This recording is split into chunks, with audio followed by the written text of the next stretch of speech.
Мы выселились из Брашева, и следующим пунктом нашей программы был город Синая.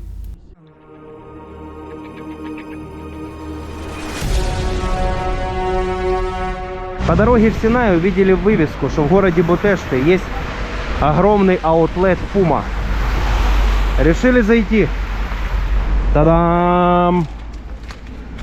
И сразу же на всю семью купили кроссовок. Первым делом мы заселились в квартиру, которую для видео я почему-то не снял. И сразу же отправились смотреть визитную карточку Синай, замок Пелиш. Замок Пелиш находится в лесистой местности, но туда проложена прекрасная дорога. Отель, который виднеется впереди, это крайняя точка, куда пускают автомобили. Возле него парковка, естественно платная. Далее нужно было пройти метров 700 по лесу. Но это было прекрасно, так как елки вокруг были чудесные и водопады тоже красивые. И хоть следы на дороге были, людей мы не видели вообще.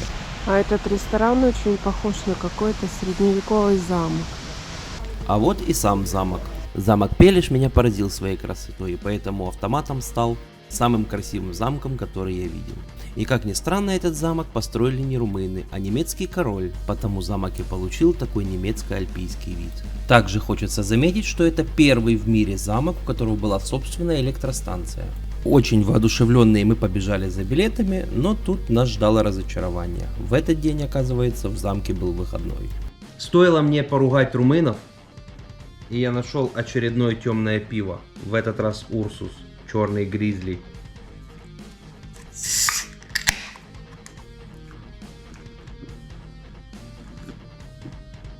Ой, какой вкусный! О, хорош!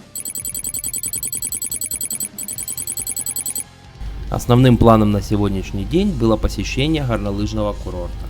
Илья остался дома, так как у него болят ноги еще после Брашева, поэтому мы поехали сами. А вот и первый лайфхак: если не повернуть на шлагбаум к базе, а проехать 50 метров вперед, можно сэкономить на дикой цене на парковке и подняться через лес прямо к кассе с посадкой на подъемник. Вот такие вот замечательные картинки здесь на туалетах. Кстати, туалеты тут бесплатные. Итак, мы в Синае. Не знаю, правда, пока как тут трассы, но люди с лыжами это уже радует. Но очередей здесь нет вообще. Что просто неимоверно радует. Главное, чтобы эти отсутствие очередей не говорило об отсутствии снега. Так, ну что, идем за скипасом. Thank you. В общем, 2 скипаса. Тут есть удобнейшая система пунктов, как они ее называют, ну, или поинтов по-английски. Для нас, как для ленивых лыжников, это очень хорошо, потому что у нас то ноги болят, то срачка, то нам скучно, то нам туманно. В общем, за каждую креселку либо гондолу определенное количество пунктов. Вот купил я, например, 60 и буду списывать. Максимальный, самый дорогой 6.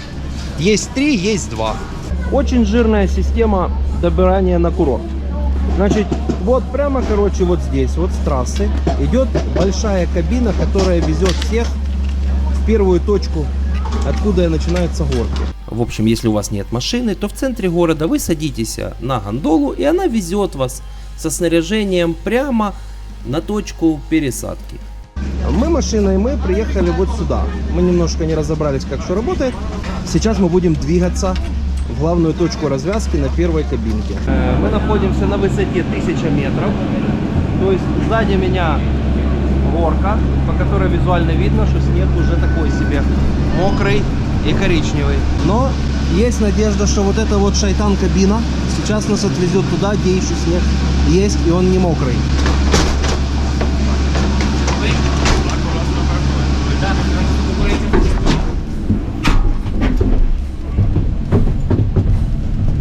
Лично меня наличие гондольных кабин на курорте очень радует и является показателем продвинутости. Так, мы приехали на точку высадки 1400 метров.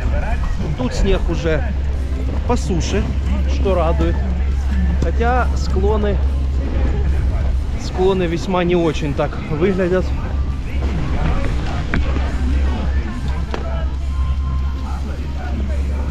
То есть земля мокровата. Ну, будем пробовать.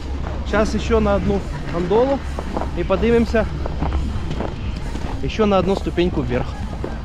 Сам курорт понравился мне, наверное, даже больше, чем Брашов.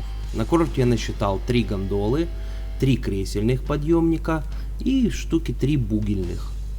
Общая протяженность трасс около 40 километров, и наверху курорт выглядит совсем как в Гудаури, когда ехать можно куда угодно в любую сторону. А 3-дневный скипас обойдется в 75 евро. А с учетом того, что совершенно не обязательно жить в дорогих отелях на самом курорте, а можно просто снять обычную квартирку, как мы, за 36 евро и садиться на подъемник в центре города и ехать на курорт со своим снаряжением, этому курорту просто нет равных в удобстве. Ну а тем временем мы продолжаем подниматься на верхнюю точку, и уже видно, что природа меняется. Так, высота 2100 метров. Видимость, ну так сказать, не очень хорошая. Вика паникует, но мы же верим в ее профессионализм. Справится. Ну что, как говорили дети в финском анекдоте, в общем, них не видно. То есть я качусь непонятно куда. Благо тоже есть.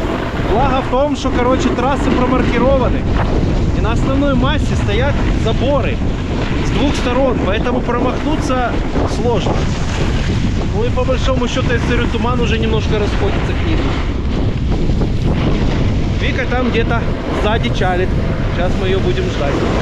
Ага, а вот и ежик из тумана выходит.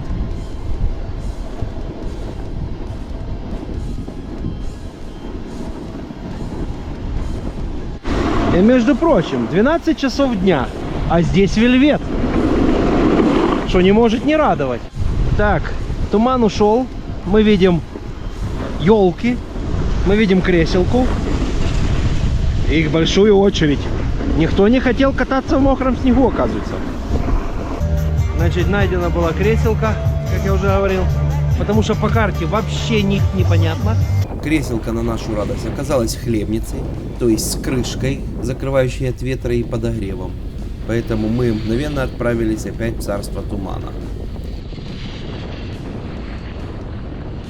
Погода осложняется. Туман принес ледяной дождь. Вот Викина маска, заледеневшая, шлем заледеневший. Не видно нихт. Куртка он стеклянная. Но все равно весело. А вот цены, например, на второй станции.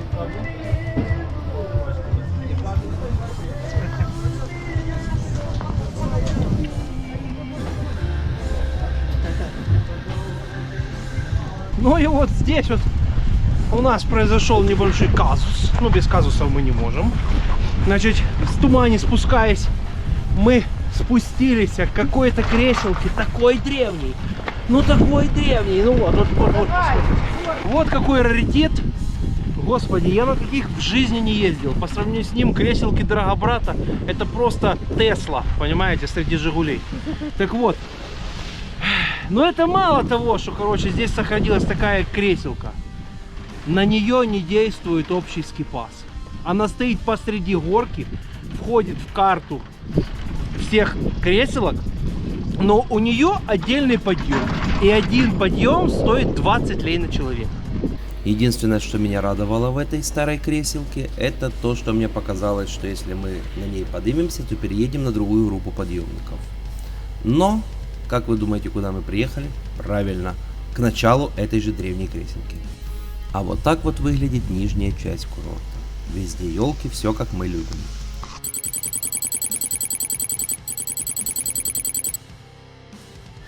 Мною принято решение о проведении специальной военной операции. Just hours ago, Russian forces began their attack. Kyiv might soon fall to Russian forces. The Russians will take control of Kiev within 24 hours. The Russian force is so much larger than the Ukrainian one. It's not a question of if Russia takes the capital, it's a question of when. Естественно, в этот день на курорт никто не поехал. Мы просидели целый день в номере, со стеклянными глазами пялились в телефон, читая новости. И мы понятия не имели, что нам делать в этой ситуации. В Украине, в нашем городе, было относительно спокойно. Здесь у нас было оплачено еще 2 дня. На следующий день я себя успокоил мыслью, что в центре Европы в 21 веке не может быть войны. Поэтому кто-нибудь с кем-нибудь обязательно договорится. Поэтому доживаем свои 2 дня, там будет видно. Ну а пока едем в замок Пелеш. Сегодня замок работал, и нам мгновенно продали билеты. Весьма недешевые, кстати. Сказать, что замок меня впечатлил, это вообще ничего не сказать. Он строился 40 лет, и это реально видно. То есть здесь все продумано для мелочей. Коллекция оружия и рыцарского снаряжения здесь соседствует с изящными безделушками из майенского фарфора. Зеркала венецианские. В стеклянных изделиях отражаются узоры восточных ковров из Бухары. Расписанные вручную швейцарские витражи, гобелены, картины, старинная мебель и скульптуры – все это составляет убранство 160 комнат замка, каждая из которых неповторима. В общем, немецкий король не мелочился, но коммунисты после Второй мировой войны в 1947 году конфисковали этот замок у немецкого короля. В 1953 году он стал музеем, а в 1975 году Николай Чаушеску закрыл эту территорию, сделав его своей резиденцией, и доступ сюда был только обслуживающий персоналу и охране. Хотя сам Чаушеску здесь был очень редко, так как замок этот он не любил. И только после революции 1989 года замок опять стал народным музеем. Итак, мы таки посетили со второго захода замок Пелеш, в этот раз были внутри. Ну что можно сказать? Я думал, после замка Долмабахче меня уже ничем не удивишь. Нет, я был удивлен, потому что если Долмабахче это просто дорого, богато, много золота и всего, то здесь ручная работа, которая везде в этом замке, в антураже, во всем, ну просто на грани фантастики. Меня очень поразили работы слоновой кости, большое количество оружия и дороговизна украшения, резная работа, всевозможные гобелены на стенах. В общем, очень круто. Это не передать словами, и лучше все-таки один раз увидеть, чем 100 раз услышать.